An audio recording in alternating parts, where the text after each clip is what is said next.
So, you've just landed in Bali. Now what? I have visited Bali in Indonesia many times and even lived there for a while. There's so much to do on this island of gods that it can be a bit overwhelming to even decide what places to visit, which activities to do, and where to find a trendy cafe to enjoy your coffee at. Here's my top 50 recommendations, not in any particular order other than I'll first go one area at a time so that it's easier for you to plan, and then recommend things to do that are not in any specific area. 50 things to do is obviously a lot, and I don't expect anyone to try them all, but you can pick the ones that sound the best to you. I put a lot of effort into this video, so make sure to subscribe to my channel and click the thumbs up button too. Let's get started with 50 best things to do in Bali. Starting with the south of Bali. Here's the best things to do in this area. Kuta Sea Turtle Release. Looking for an activity that lets you interact with animals and benefits conservation? You can release turtles with the Bali Sea Turtle Society as a volunteer. It's completely free and you get to see hundreds of sea turtles on the beach running to freedom. Sanur Beach. Sanur Beach is pretty average in most respects, but where it really shines, no pun intended, is at sunrise.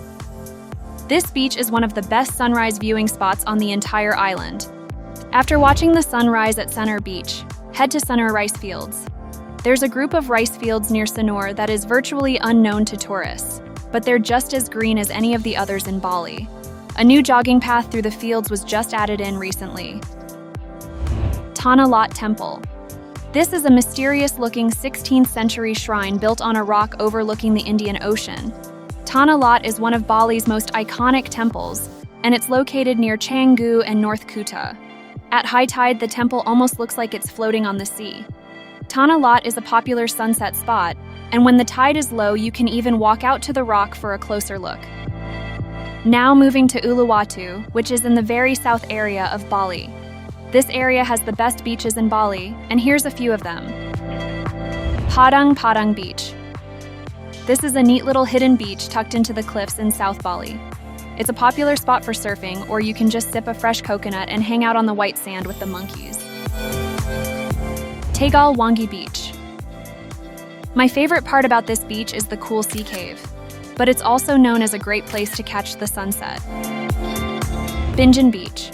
This is a photogenic beach with exotic boulders and seaweed-covered rocks. Great for scenic pics or surfing, and it's less crowded than some of the others.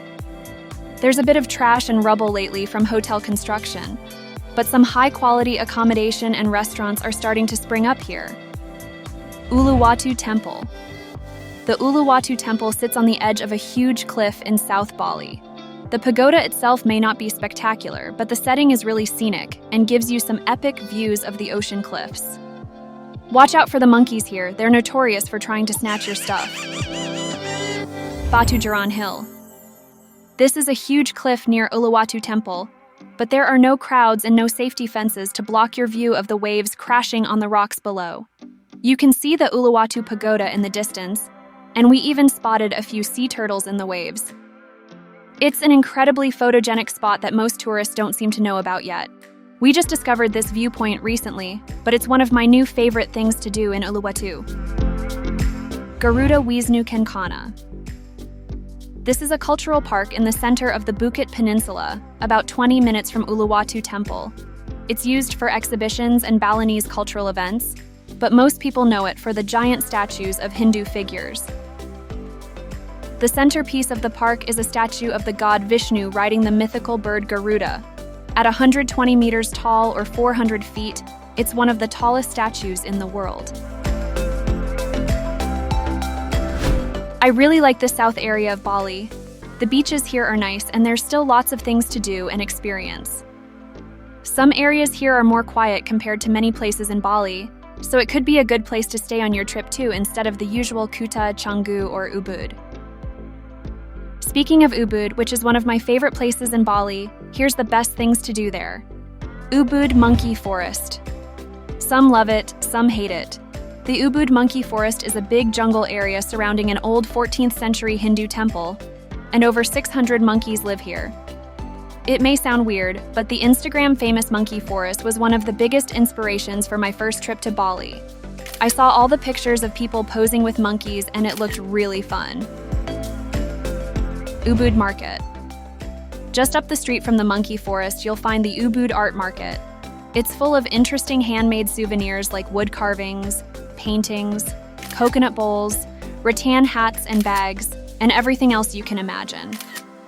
Feel free to haggle for lower prices, because some of the sellers here start a bit on the high side.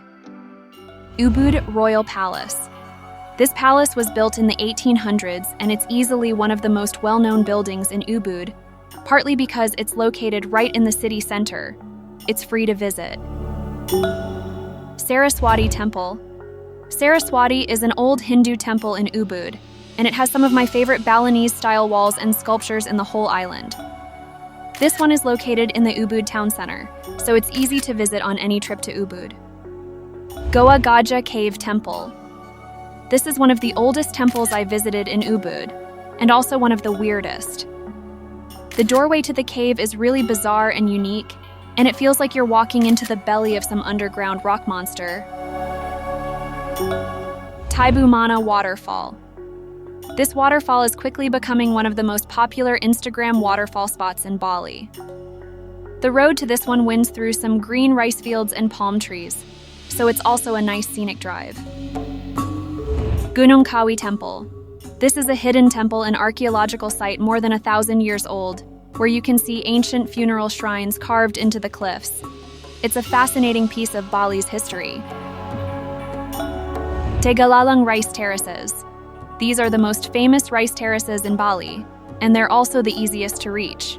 Sadly, that also means the place has turned into a bit of a tourist trap, but it's still easy to see why it was listed as a UNESCO World Heritage Site. It's still definitely worth a visit.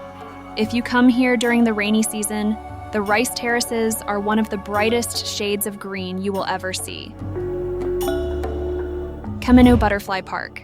If you're interested in learning about exotic butterflies and other insects that live in the rainforests of Bali and Indonesia, then the Butterfly Park in Kemenuh is definitely worth a visit. This one claims to be the biggest insect conservation park in Asia, and it has some rare bugs native to Indonesia like the huge atlas moths, the biggest moth in the world. Batuan Temple. This is an ancient 10th century temple located in Batuan village, halfway between Ubud and Sanur. The whole temple grounds are open to tourists, and a lot of the buildings and carvings are different from what you normally see at other Balinese temples. Flying Fox and Monkey Sanctuary. There's a wildlife sanctuary in Tabanan that's similar to the Ubud monkey forest, but instead it's home to huge flying foxes. These bats look scary, but they're actually super friendly and love interacting and climbing on people. Now, the north of Bali is less visited, but that doesn't mean it's any less interesting place. In fact, if you hate the crowds of Bali, visiting some less known places could be a good option. Jatilui Rice Terraces. Some of my favorite rice terraces in Bali are the ones at Jatilui. These are far from town, so they haven't been spoiled by tourism like the terraces at Tegalalang. There's a walking path at Jatilui, and you can catch some great views of the Bali volcanoes in the distance. Batuan Temple. This is a 17th century temple on a lake, and it's arguably one of the most famous and iconic places in Bali.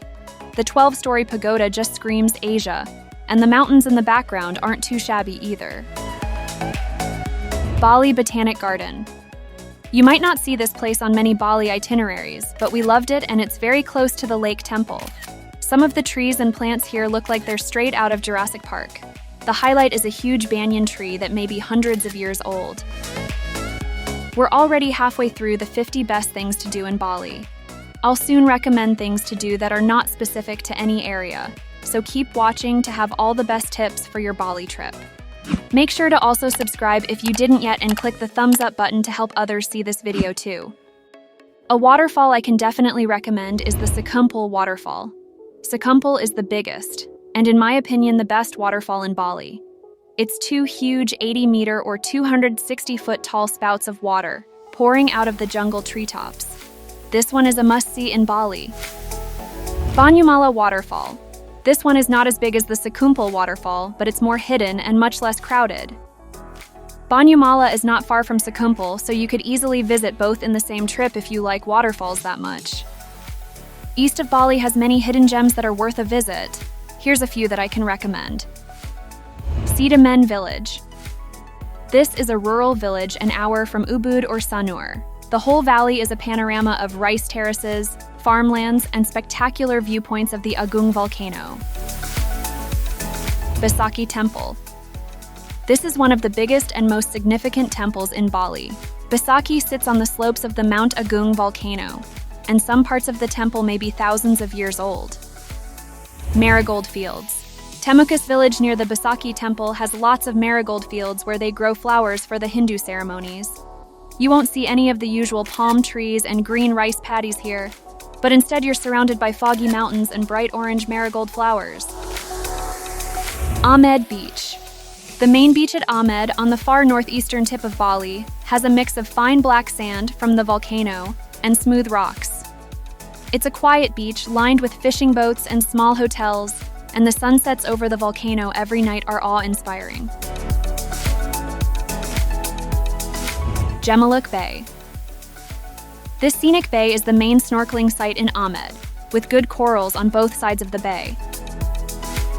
There's also a popular viewpoint near the road where you can watch the sunset over the bay.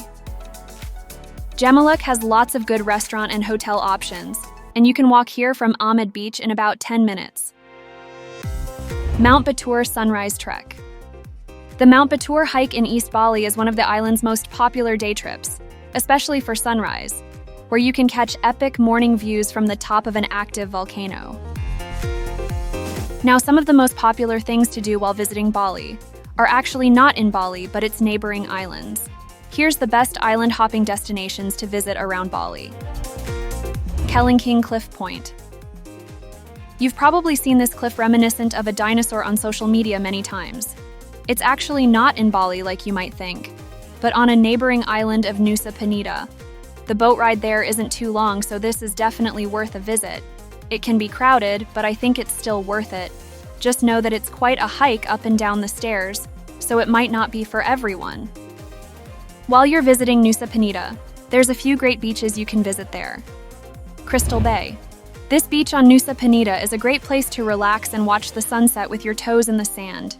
It has a bunch of little food and drink shacks, or you can rent a sun chair or beanbag to sit on. Suehan Beach. Looking for a hidden beach with perfect white sand and turquoise waves? Suehan is one of the best hidden beaches in Penida. There's even a cool pointy rock that looks like a Christmas tree, or maybe an elf hat. Now, if you want to stay overnight on Nusa Penida Island, I have a unique accommodation to recommend. Rumah Pohon Treehouse. This is an epic treehouse you can stay the night in at Nusa Penida. You'll fall asleep to the sound of geckos chirping in the trees and wake up to an incredible sunrise over the Raja Lima Islands, with dolphins and manta rays swimming and jumping in the distance. As promised, I have some recommendations for things to do in Bali that are not specific to any one area. Here's my top recommendations. Souvenir shopping. Most of the souvenirs in Bali are quality handmade things, and the wood carvings and paintings are especially nice. You can find the usual items like fridge magnets and keychains too, if that's your thing. There's something for everyone. Indonesian food. One of my favorite things about Bali is the food. The nasi goreng, or fried rice, and satay ayam, which are chicken kebabs, are both really good. In some places, you can get a full meal for $3. Fresh fruit juice is served as a drink in every restaurant, and you can try some exotic ones like the purple dragon fruit. Bali dirt biking. There are a bunch of companies offering dirt bike tours in Bali, and they go to places like the Tabanan Black Sand Beach and the Kintamani volcano crater. It's a cool experience if you're looking to get an adrenaline rush while touring some scenic Bali vistas. Get cultured with a theater show. A trip to Bali wouldn't be complete without learning about Indonesia's rich culture. And there's one way in particular to get a taste of it all in one night, by watching a theater show such as the Devdan show at the Bali Nusa Dua Theater.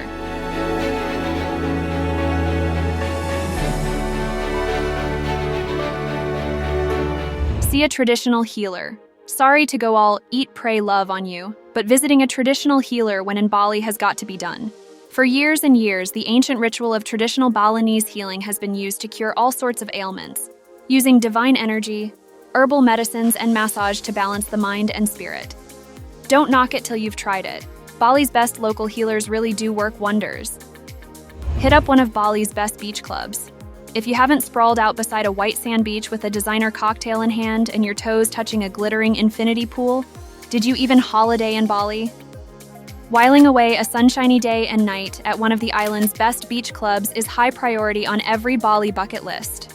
All you need to do is turn up, tune out, and lounge on. Download Gojek and live the dream. For Bali's residents and expats alike, Gojek really is a godsend. Honestly, we can't remember how we ever survived before this all-in-one app fell from heaven. So, do yourself a favor and download the app as soon as you arrive.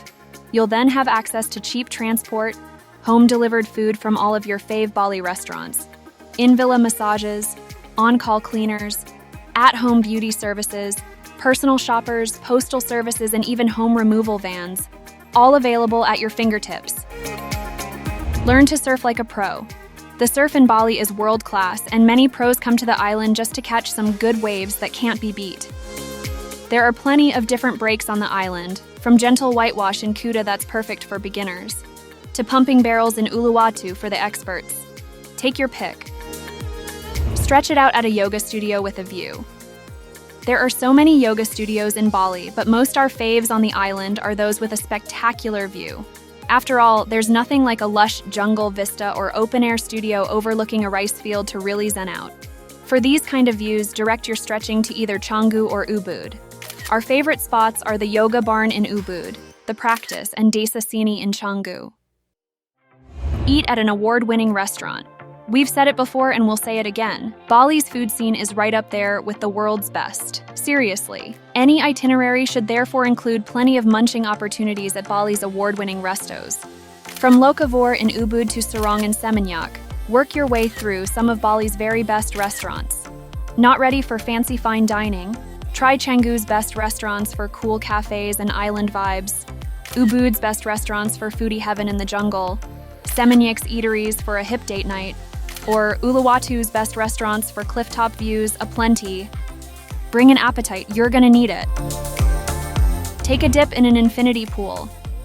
If anything, dipping into an infinity pool in Bali is gonna look great on your Insta feed. But this bucket list must-try is so much more. Infinity pools in Bali are very common, so it just comes down to choosing whether you want pool to meet jungle, ocean, or sky. Our ultimate fave has to be the Hanging Gardens in Ubud, closely followed by the sky-high glass-bottom pool at the edge in Uluwatu. The name says it all. Explore Bali's jewelry-making heritage. If you're into fine, handcrafted jewelry and unique architecture, you'll want to visit the John Hardy Kapal Bamboo Boutique and Workshop at Mambal. Nestled amidst Bali's lush greenery with a stunning structure made entirely of sustainable materials, here you can browse this iconic brand's handmade, sustainable, and artisanal pieces, including archival heritage collections that showcase Bali's jewelry-making traditions. Not only a dazzling boutique, you can witness more than 700 craftsmen and craftswomen designing, carving, shaping, and hand-weaving John Hardy's signature pieces. You can even join a jewelry masterclass and try chain weaving for yourself, before taking home your very own piece that you'll treasure forever. Sip on Bali's best beans. If you don't have a coffee addiction already, you will by the time you leave Bali. From iced lattes and espressos to cold brews and French presses, Bali has it all. You can go straight to the source and see what goes on at a coffee plantation in the quiet and rural hills of Bedugul. Stay in a swanky villa. From wow-worthy villas in Seminyak and private pads in Canggu to the most incredible castle-like mansions in the midst of the Ubud jungle, Bali's accommodation options are on another level. Beachfront, clifftop, or overlooking a rice valley. Take your pick because you'll be amazed at the level of luxury you can get for a lot less money than you'd think. Here's a couple of recommendations for luxury accommodation. Bali has plenty of budget options too, but if you're after something special, consider staying at Hanging Gardens of Bali. This resort in Ubud is known for its stunning pools that overlook a jungle valley. The resort has stunning private villas with private pools that you can choose from. In the south of Bali, in Uluwatu, I recommend the Jumana Bali Unggasan Resort. Like with most luxury resorts in Bali, this one too has private villas. If you prefer to stay near the ocean with great beaches, this resort is a great choice. The cool thing about Bali is that there are so many different types of accommodation to stay at. You can stay at Elevate Bali, which has stunning mountain views. The resort itself is also located up on a hill, so it's a bit cooler climate if that's your preference. The area is less visited in Bali, so it's the perfect place to relax within nature. I'll link these resorts in the video description if anyone is interested in them. Remember to book early enough, since some resorts in Bali do get fully booked quite a bit in advance. And finally, I just want to remind everyone who visits Bali that always remember to respect the local culture and people. While it's fine to go to Bali to relax and have fun, it's important to remember that this place has been home to the local people for a long time and has a long history of traditions. With that, thanks for watching this video about the 50 best things to do in Bali. There's another great island to visit right next to Bali, called Lombok. You can visit it during the same trip or even skip Bali if Lombok sounds the better option to you. Watch my travel guide about Lombok by clicking on your screen now. Please also click the like button and comment your thoughts about Bali to help other people see this video too. Thanks and enjoy your travels.